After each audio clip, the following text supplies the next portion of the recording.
Hey everyone, this is Andy from Giz China, and today we're looking at the KingSing S2. This is a 5-inch quad-core smartphone from China. We've seen this only in leaked photos and claimed specifications, which say the phone has the look of the LG G3 with rear-mounted volume rocker and power button, heart rate monitor and ultra-narrow bezel. So we're finally going to find out if those details are in fact true or not. The package itself is quite basic, no details on the sides. The only information we've got is on the base, which tells us that this is a WCDMA or GSM phone, so it will work on 3G but not LTE. WCDMA 850/2100 is supported. GSM 850, 900, 1800 and 1900 also. So if you do decide to order this phone in your country, you will need to check to make sure that your 3G network is supported. This version of the phone is black. There's also a white model too. Okay, let's take a look inside the packaging. So we'll lift out the phone, comes in this plastic bag. We'll put that to one side for now. Underneath that we have a quick start guide and a bit of a menu which tells you all the different parts of your phone. Open this up, more details underneath. Tells us we have dual SIM support and also a micro SD space and a removable battery.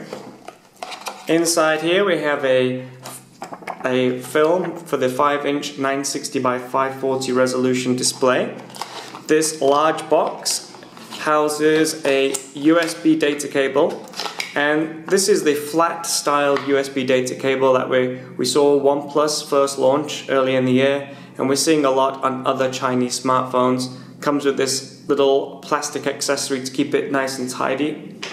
Also in the box we have a European mains charger with KingSing branding on it, and a few more details on the inside, and it tells us where the heart rate sensor is and also what the rear mounted buttons do, volume and also power.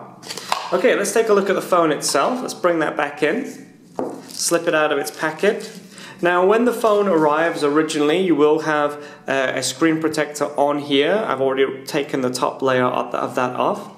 So there's actually two screen protectors with the LG G3, sorry, with the KingSing S2.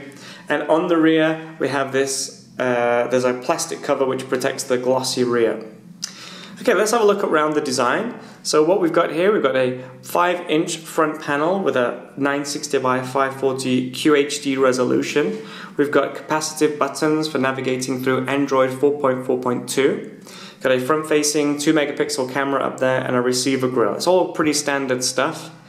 Around the very edge, on the edge of the bezel, we've got a silver area that runs all the way around and also onto the sides here.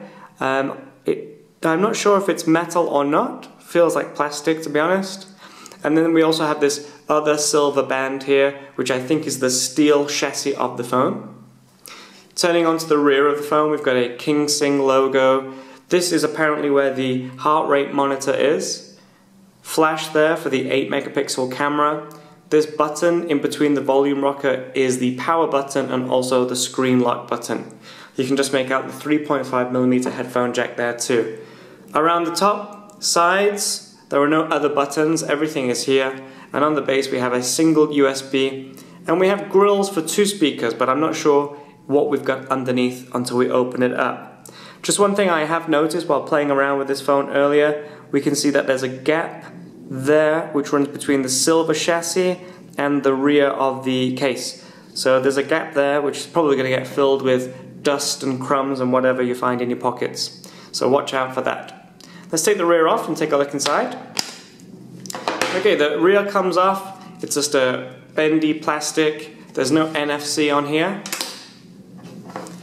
Inside, this is a 2000 mAh battery, and when this phone ships, you'll find that there's a bit of tape stuck at the top there, so that needs to be removed before you turn the phone on. This is your heart rate monitor, I guess. Here we've got space for a SIM, another SIM here, and this area is for your micro SD card. You can put up to a 32GB SD card in there. Inside, there's 8GB of memory, so you've got plenty to go out there. 40GB in total. for your video, photos, and other bits and bobs. Okay, clip the back on. Let's turn it on. So I should be able to just hit this main button on the back. Oh, there we go, and the screen is on. This is your 5-inch 960 by 540 display. Swiping up unlocks it. If we just lock that again. Swiping up here should open the camera. Yeah, there we go. There's a bit of a lag there. It's got a quad-core MT6582 processor and 1 GB of RAM. I'm not sure how well optimized the Android 4.4 system is on the phone, but it does seem to lag a little bit. Okay, this is the 8 megapixel rear camera. Let's bring this in, this old Meizu. See if we can take some photos of it. Okay, let's turn that flash off. Okay, so focus is pretty slow. It's very slow, in fact. Oh, yeah. It's not registering touches so well. Okay, this is not looking very good, is it? The focus has stopped working. Oh, there we go, it's working again now. Oh, yeah, focus has stopped working totally on the phone. Oh, there we go, it's working again. There seems to be some issues with the touch of the screen, so that's not very good. Let's head out of there. Let's go back in and see if that helps. There we go, it's working again now. So yeah, there's obviously some optimization issues here with the ROM. Let's see what else we've got in here while it's still working. Got the different modes: automatic, HDR, face beauty, panorama, and back onto automatic again. Let's hit that one, normal mode. These are the photos that I just took. You can see, quite grainy. It's just a basic rear camera. We've seen much better. I mean, this is only a €90 phone, but still I've seen much better. Let's go out of that. Let's take a look at the actual ROM itself. So it's got quite a busy launcher here. We've got a Facebook widget on there already. Seems to have, there we go, yeah, it's got air motion gestures there. We've got Google Play built in with Google Maps, Hangouts. There's even Twitter there. This will open up our app drawer with the rest of our applications in here. Let's see if that heart rate monitor is working. Let's turn that on. Where is it? Okay, heart rate monitor. So if I put my finger on here, it should start reading my heart rate. No, let's try again. There we go, let's try this. There we go, no, then start, sorry, yeah, that's probably why it's not working. Okay, so it seems to be registering my heart rate. Now I'm sat down, I'm not doing any exercise. So let's see what my heart rate's like. 75, 72, 66. Alright, so a heart rate of 66. Okay, I'm not sure how accurate that is. Or maybe I'll go to the hospital and check that later just to make sure. What else do we have in here? Settings. Okay, so we go into your settings, you got your basic settings control, and you have to flick through these different areas to get at different settings. We've got a guest mode in there, which is very useful to stop people from looking through your personal photos and applications. We've also got quick gestures. So on the home screen we can do different things like draw a C, that will open the phone. Gallery is E, music. Let's see if that's working. So that's on. Let's check it out. So lock the screen, draw a C. Oh yeah, very good. Let's see what else we've got. E. Yeah, opens, oh, okay, I'm not sure if that works. Yeah, gallery, okay. Let's see what else we have. That's nothing.